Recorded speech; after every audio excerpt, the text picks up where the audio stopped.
Hello and good morning to everybody, or good afternoon, depending on where you are. Yes, we are Jane Farrelly. I am the secondary school counsellor here at BCIS in Beijing, downtown.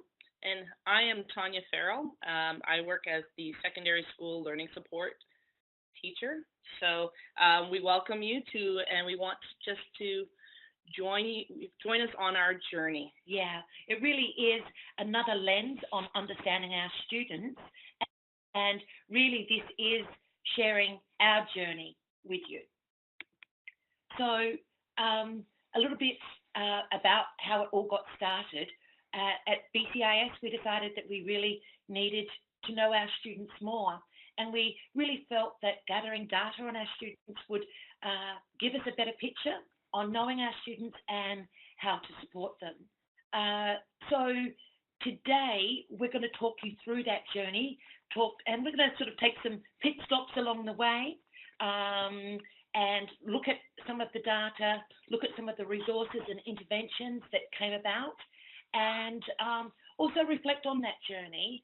And hopefully that is of some help to you as you possibly are thinking about embarking on your own journey in using data. So a little bit about us to get started. We are an international school in Beijing, China. We have an enrolment of 1,050 students, ranging from toddler through to grade 12. We're a unique school, I think, to Beijing in that we have a license that allows us to have Chinese nationals attend our school. We are an IB World School offering the DP program, MYP program, and the PYP. We are a school that's accredited by CIS and WASC. We're currently in our self-study at the moment with accreditation processes. We're a member of EACOS, which is the, let me get the acronym right, the East Asia Regional Council of Schools, and also a part of ACAMIS, which is the Association of China and Mongolia International Schools. We are what people would possibly call a new school in that we are 13 years old. But we're not adolescent in the way that we approach things, I don't think. Okay. So a little bit of a rationale about us wanting to know our students. Back in 2016, the principals and the student support team researched a range of assessments to gather student data to better inform and improve our teaching and learning practices. We really wanted to track student progress, identify individual student strengths and areas of improvement, inform our teaching and learning and focus on instructional practices.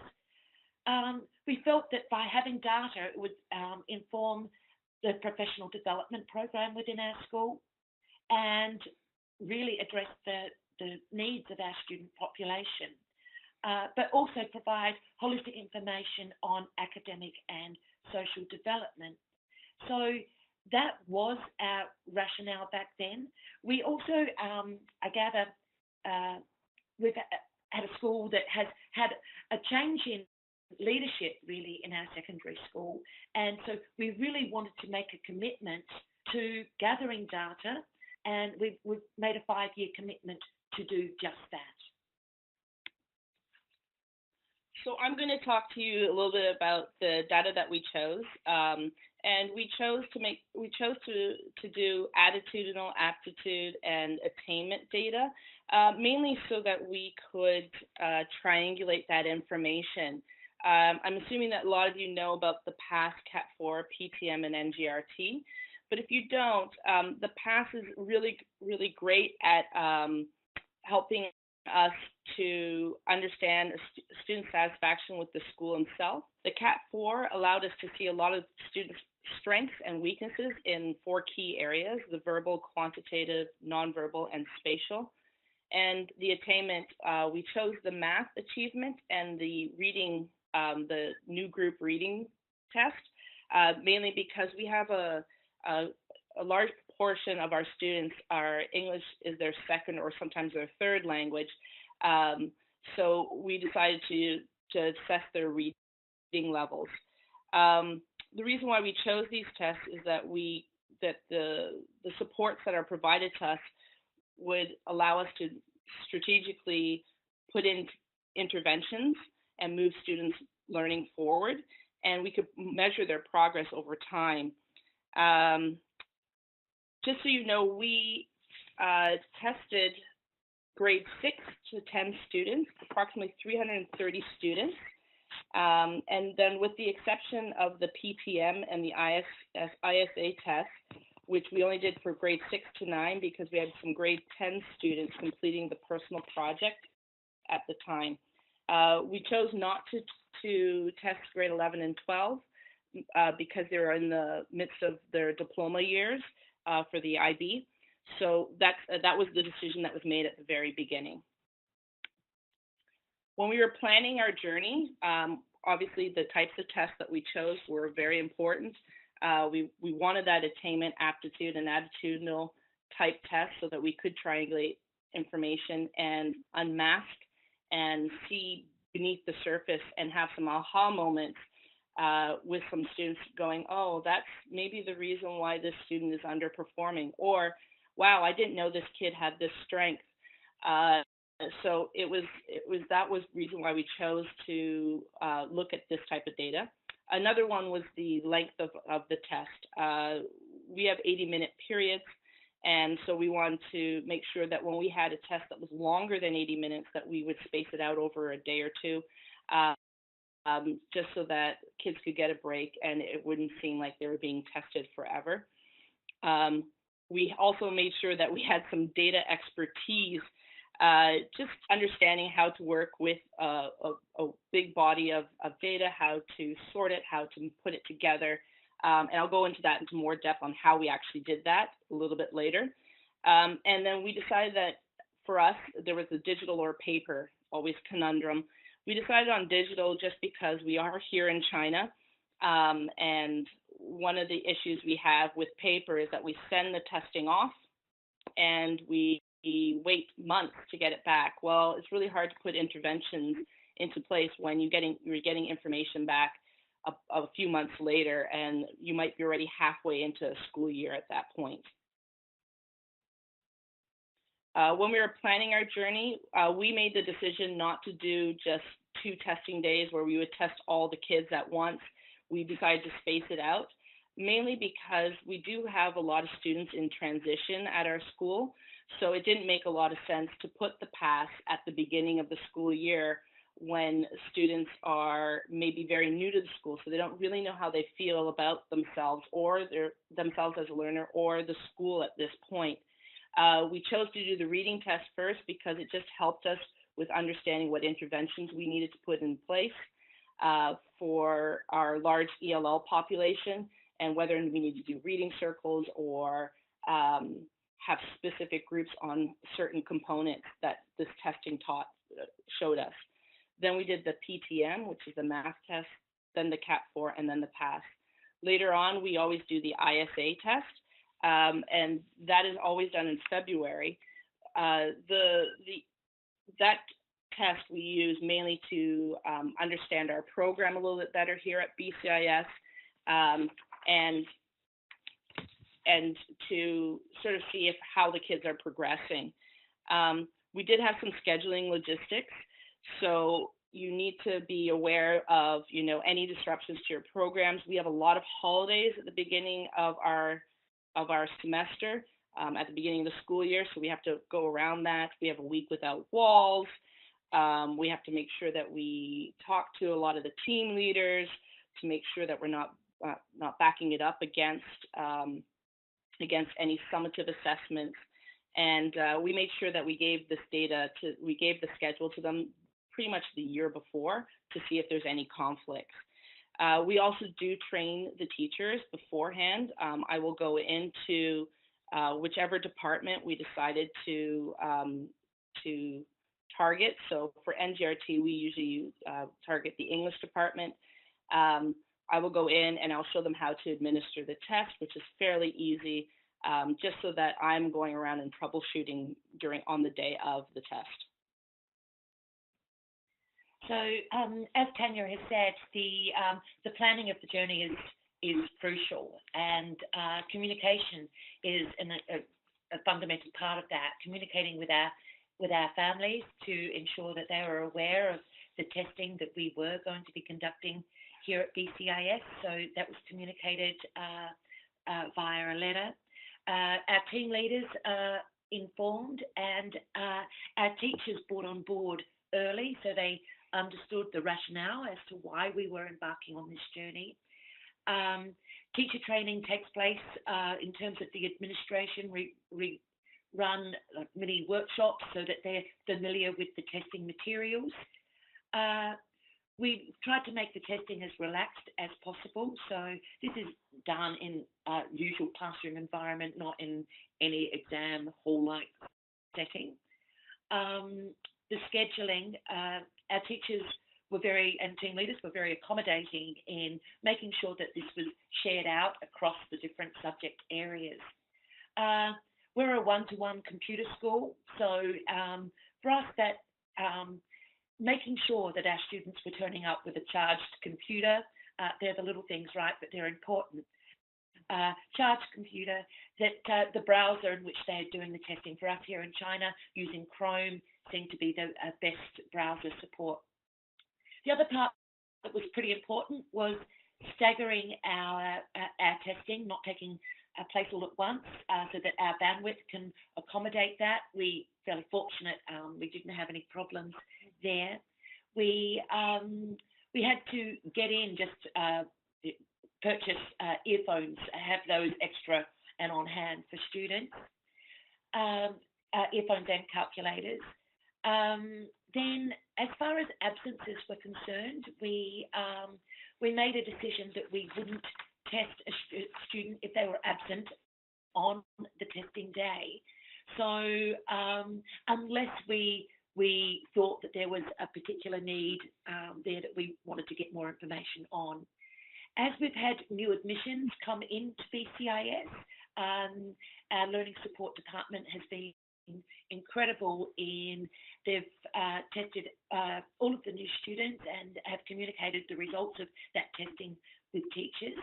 But we administer the NGRT, the reading assessment, and then also the CAT4, the cognitive ability assessment test. So that's just a little bit of sort of the background planning that we did before we actually took off. Now, so a little bit of a pit stop here and fueling your thinking, our thinking. But just if you were to consider this, what might your school need to pack to start a data journey? And then also considering what may be the roadblocks that you might experience. I would say that we've definitely been very fortunate in having strong administrative support in taking this on. And so with that, the buy-in has been quite incredible. But just for you to consider, what might your starting points be? Okay, so I'm going to take you on what we actually did to begin this process and unpack it for our teachers. And one of the things that's not on this slide, but is that one of the first things we did is we actually wrote a letter to our parents to let them know that all this testing was going to be taking place. And we had no response from that. So we assumed everything was okay. And it was. So then we had to take a look at, okay, now we've done all this testing. How are we going to make sure that this is being used in the classroom? So we started small. And because we did the NGRT and the PTM first, so one was in September, one was in August, the other one was September, October. I would take all the information. The English was divided into by English language level and into specific classes so that the teachers could look at their specific class and look at their specific students. And then we worked with the teachers to unpack that and understand, what does this mean for your class? What do you need to focus more on with these kids?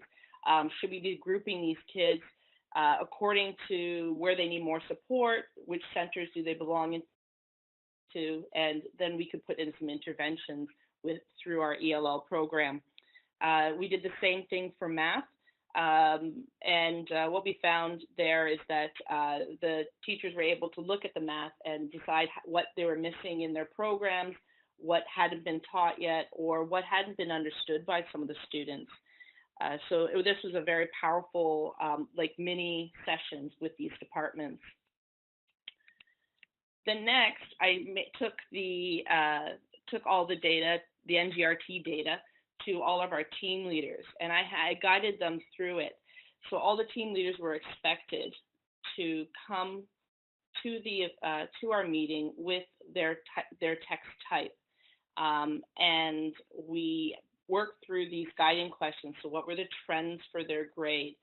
Do you see any male-female trends? Are there any students that stand out? Are there any ones that you were like, oh, I'm really surprised by that? Do some classes require more reading support than others? And so what does this imply for our programs? How can we improve the learning of the specific text type for, say, example, science? How can we improve the reading in your classes? And we work together to understand and figure out what strategies could be used, what we could be doing, so that students could understand that different classes or different subjects have different text types. Next, once we had all the data, which was very exciting, because here now we could triangulate the data. We could take all the pieces of data and understand what was happening in specific classes. So what I did is I printed out hard copies of every single one of the teacher reports by grade level, and we put it all together on the table. And I invited teachers to come, and the idea was that we would work on the class that they were interested in, looking at kids, understanding understanding where kids might need interventions, understanding specific students that needed more of a challenge, or some of the students that were struggling, and trying to figure out how we could better support those classes as well as a learning support team. Now, the triangulation, we had some teachers come to this, but not very many. So we did not have as many teachers as we wanted. But the teachers that did come said it was probably the most valuable professional development that they ever had. And they pretty much became my data advocates. They tried new things in their classrooms. They were like, because of your data, I was like able to go, oh yeah, okay, I need to push this student further or do something with it. For me, the planning of this could have been a little bit better. I unfortunately had the drop-in session, invited teachers to come in, was during a busy report writing season. So I didn't get as many teachers. So I had to think of another way to sort of reach more of my teachers. But the teachers that did come, they did become my core group of teachers that were my data advocates. So the next group that I took all this data to, and this is December that I'm talking around that month, was the faculty and student support team. So the faculty and student support team is made up of our head of school, our principals, our curriculum coordinators, our counselors, learning support, ELL, librarian, and our CAS coordinator. And we brought them all together on how we as a team could support our teachers by understanding this data. So we had some questions that we grouped that around. They also went through all the data by grade level to see what trends they noticed, and then what we could do to support these trends and support our students, but also support our teachers in the classroom. Some key interventions came out of this session, which were put in place in the next semester, but Jane will get to that when we get to the interventions. Okay, so then we got to finally bringing it to all of our teachers. We decided that the rollout of a drop-in didn't work because it was on a poorly planned time of year. So we decided the beginning of the school year, of the new year, not the new school year, the new year, we would have all the teachers come together, and we did a faculty data workshop. And the way that this worked is we had all the testing out there, and then we showed them how to read the data. A lot of our teachers hadn't ever had to read data like this before, so it was getting them to understand what does SAS mean, what is a percentile ranking, what is a reading age. I mean, a lot of people knew some of the stuff, but not everyone did, and so it's having that common understanding and that common language. And then we made notes about students that they noticed in their classes. Our grade 11 and 12 teachers joined in with the grade 10 team, and we had some reports about how they loved that they had this information so they could start planning their diploma years with these students in mind for the next year. So, I mean, there was a great uptake then, and a lot of teachers came back to me and said, this has been fantastic for understanding who we have in the classroom. And certain kids got a little bit, some students were unmasked in that they were like, oh, I didn't know this student had this strength. At the end of the session, I had teachers fill in a survey asking for any other interventions or strategies that they would want for their class. And as you can see on the screen there, we had reading and writing and vocabulary all the way to growth mindset, visible thinking, student confidence, and self-regulation. So we are going to be putting some resources together, which leads into what Jane's going to talk about. As Tanya said, it was really actually quite an exciting moment because there was common understanding. And there was also that sort of a sense of unity in our professional learning community. And so that was particularly uplifting. I mean, the reason why we're collecting data is so that we can personalise learning. And so coming out of that staff meeting, teachers had identified, this is what I need to improve as a teacher. This is the information I'm looking for. So this was time for us to refuel and come together as a support team to gather those resources and try and make that as easy and as accessible as we could for them. So that's exactly what we did. We built a resource bank. This is an example here on growth mindset and just teachers familiarising themselves with the language. These sentence stems and questions just help bring that language to the forefront. A lot of the visible thinking routines you're probably aware of from Project Zero, teachers using those sorts of thinking routines, using mindfulness and to help students with stress and relieve anxiety. So all of these things came through the data that we had collected.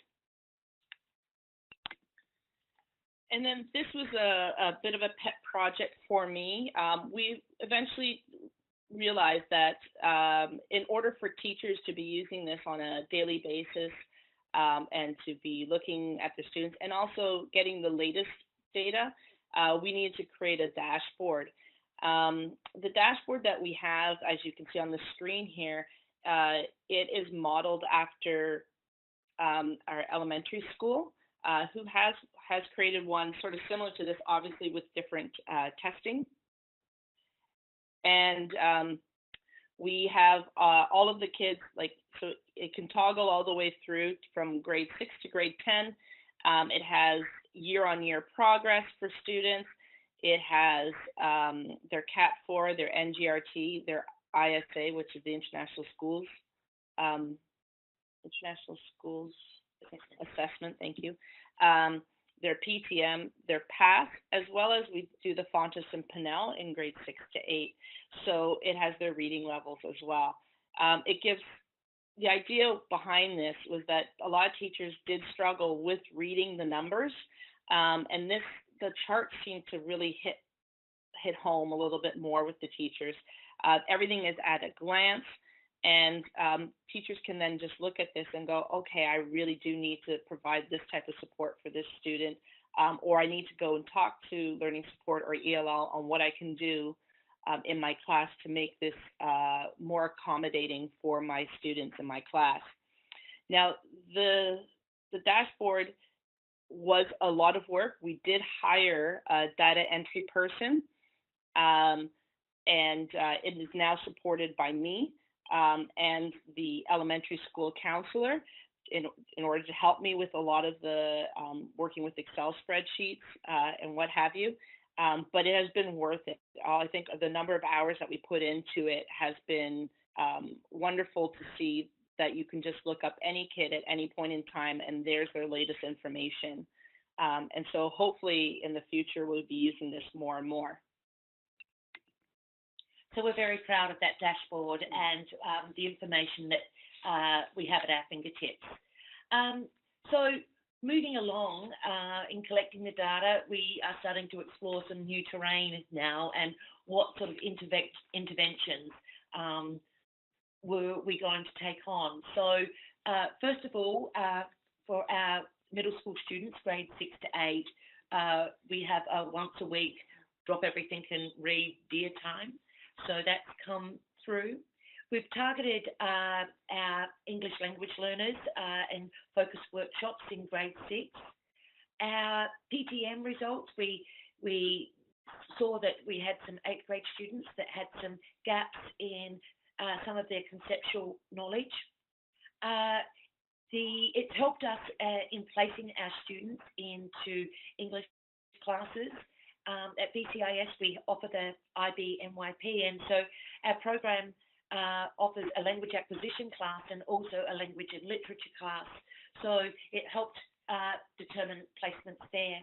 Our past data really has been invaluable as far as strengthening our teacher-student relationships. It really has helped us identify students that are at risk and build connection with those kids. It's also informed our advisory program as well. We have an advisory program where our advisors meet with 10 to 12 students in a grade level, and it's helped focus the sorts of activities that we would do. The picture there is of a group of students doing mindfulness there. I'm just going to add to Jane there, because I'm a learning support teacher. One of the things that I've noticed that I did a lot with this information, with this data, was to provide interventions for my students. And I didn't just look at specific types of data, but I looked at the whole CAT4 and the PASS, as well as the NGRT and the PTM together, so that we could provide support for them. Sometimes it was counseling, sometimes it was another chat with the parents. Other times it was, we probably need to do more testing on this child, and we need to get some more specifics on this to find out if it is a language issue or if it is a learning issue. So it's allowed us to sort of delve a little bit deeper and figure out which kids need a little bit of extra attention. Yeah, can I just add to that too? Our results, from the past, our students overall very positive in terms of their attitude towards self and school. But what we did notice across the school was that our students' self-regard as a learner was the lowest. And so we started talking about that. And, the purpose of reflection is to seek improvement, but sometimes possibly are we stopping to celebrate and the things that they are doing well. We also, discussion leads into, is this a cultural thing? Our Chinese students are very conscientious. Their parents have high expectations. They have high expectations of self. So wanting to make sure that we are building resilience and self-esteem in our students has been very important. Now this is me too, exploring new terrain, and like, so where are we going? So we're still stepping off here. So we'll continue to build on this teacher resource and personalised resources to teachers and what they are needing right now. Individualised interventions by students that have been identified. We have a very collaborative approach in our school in terms of our student support, communicating with our families. As you've seen through our dashboard, the tracking of our student learning progress, seeing that help inform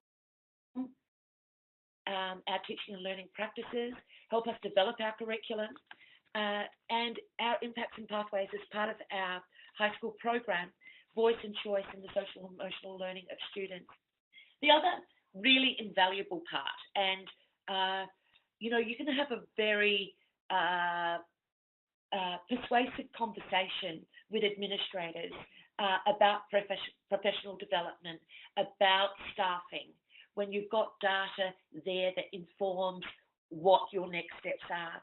And so that has been very, very important to us when we sit down with our administrators to talk to them. Look, this is where our needs are. How can we address that? And this is me as well.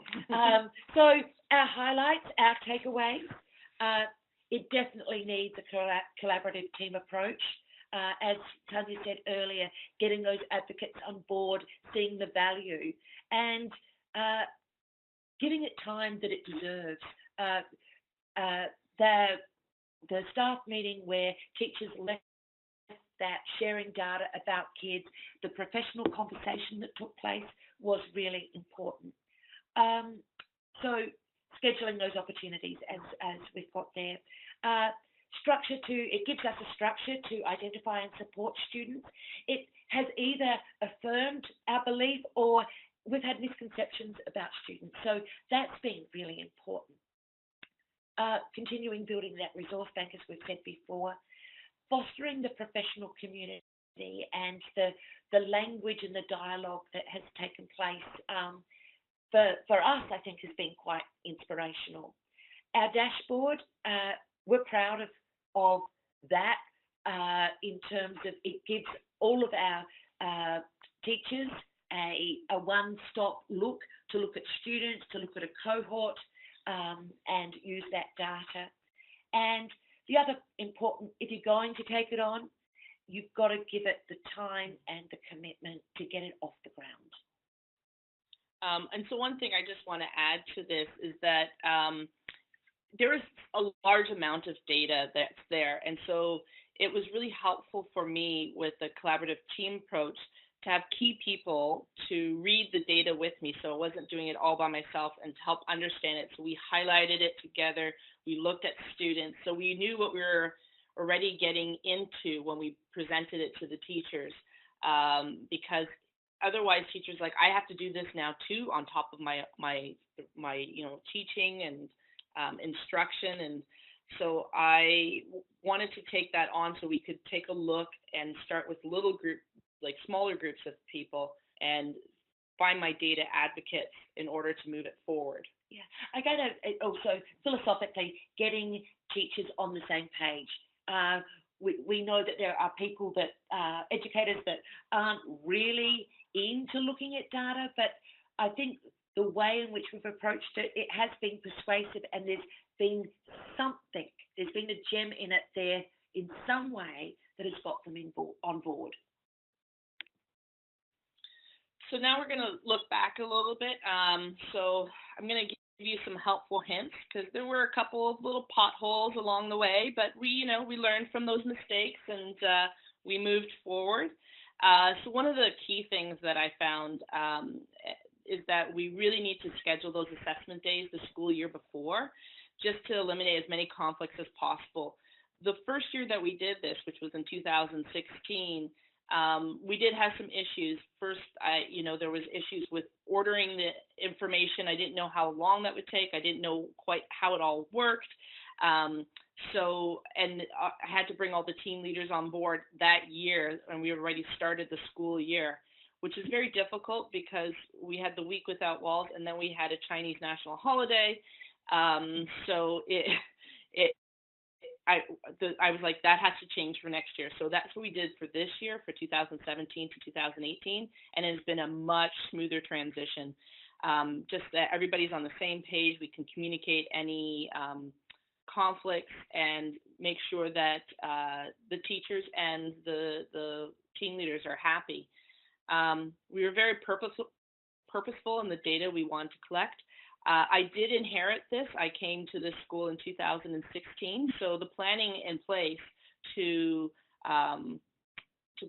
get attitudinal, aptitude, and attainment data was very important, and I really appreciate that they did not only just get achievement data, that we got a range of ways of looking at a student so that we could triangulate and find those students that were possibly masking behaviors. Choose a data provider. As you can see, we chose mainly GL, but we do have some other providers that we've also chosen, mainly because we want to follow what was happening throughout the school. Yeah, it was timing can be everything. Our principal and our high school learning support teacher went to a conference. GL were there. There was great connection and great service in terms of explaining how it all worked, and so it was pretty easy to get on board there. And one of the things that I made sure I did is I attended every single training session that was offered to me by GL. I looked at every single website. I asked lots of questions, and that has been very helpful because I learned some things I didn't know before or didn't know how to do. One of the things I wish I would have done at the beginning was how I was going to share this data and how I was going to secure it and keep it confidential. Unfortunately, I did that on the fly, and so it was. I should have planned it a little bit better. It's not that any of the data got into wrong hands or anything like that. It's just that sharing the data my first year, we didn't share it with enough of the teachers, I felt, to get them on board. And so how do we share it with the teachers while still maintaining confidentiality? So we looked at that. And where do we store it? Where do we store it so that it is secure? We now have a server with a secure area that's just for teachers, and that's where all the files are kept of all the students. Yeah. Something else that comes up there too is what information is shared with parents and which information is the purpose is to be shared with teachers. So that's also a factor that we needed to consider. And actually, since Jane brought it up, the parents side of things, we realized that the letter that we sent home was wonderful, and it was great because it set a wonderful tone, but we also needed some follow-up when we shared this information with parents because there were a lot of questions, and we needed to handle that a little bit better. So that is actually something we're going to be working a little bit more on. How do we have parents understand this data, understand what it means for their child? And we have to be very sensitive to our Chinese context as well, because sometimes that means that if a child does poorly on a test, it means more tutoring. So we have to be very careful in how we approach parents and explain to them this testing. So that's another challenge that we have to maybe get on side of that beforehand. And that goes with develop a plan and communicate it early. Just make sure that you know what you're doing and move forward, and make sure that everybody else knows what you're doing so that there's no surprises, that teachers aren't like going, but I didn't know you were coming into my class today. I didn't know. We have a summative assessment today. So it's about making sure that they know with enough time so that things can be moved around or changed or what have you, and that everybody's on board with this. we also realized that this information, that data is only one piece of the puzzle. We did use the data, not only, we've used it to sort of help us understand a little bit deeper and delve deeper into our students and understand them a little bit more and know them, but we also know them on a personal level. It helped us build relationships. It showed us which kids might be at risk. But that data is not the only thing that was there. It was a tool to help us unmask those kids that maybe might have fallen through the cracks, because they say everything's fine, but really they're the students that maybe don't want to come to school or feel like they aren't part of our school community. So how do we deal with this? And as in the survey, the past survey helped us with that. And the biggest takeaway I can give you, or biggest helpful hint I can give you, is start small. Those data advocates are still my biggest advocates. And they're the ones that are driving and pushing this forward. And I know that next year they'll still be my ones that will push things forward. And I'm getting more and more data advocates added to my small little group that started, but it's growing. So just start small and keep moving forward. So our travel companions, I want to give a big thank you to GL, mainly because the services that they have provided me in understanding this data and working through this process and helping me to triangulate information has been phenomenal. They came to my school here in Asia. They offered me one-to-one support. They provided workshops for me so I could look at how do you triangulate the data. They offered me online courses. They offer online courses, which has been very helpful in understanding other ways to look at the data that I hadn't thought of. So it's always sort of stretching and understanding and knowing our kids just a little bit better. They followed up with Skype calls, and I think the thing that we've appreciated the most is that if we ask a question and we're on the other side of the world from them almost, we get a quick response. We get usually within 24 hours. So that has been wonderful, as well as that the data that you get back, all the reports you can get the data back almost instantaneously, so that parents are not waiting around for testing results for a long time. So we are really only 2 years into our data journey. The GL, Claire from GL came and worked with us here at school, ran a workshop with our elementary and secondary teachers. And she was impressed with where we were, and we were feeling like we were just getting started. And so they extended an invitation for us to present how we got started and where we are now. And over the 2 years, we've grown a lot. As Tanya said, we started off the first year, we administered tests. A small group of people looked at that, but we didn't really get it out to our teachers in that first year. And so, where to next? And I think it's exciting because the dialogue, there's been a shift, and that's been really exciting for us. So, like any good journey, it must come to an end. So this is where we are about to exit into the world of questions. But if you can think about something about our journey that may have resonated with you, and I gather the question, all schools are different, communities are different. So if you were to collect data, what may you want to collect and what may you want to know about your students? And this is us. Yeah. We're quite nice looking people, really, aren't we? So thank you for being with us today. And now I think we hand over to Andy and Amy that we might be able to answer some of your questions.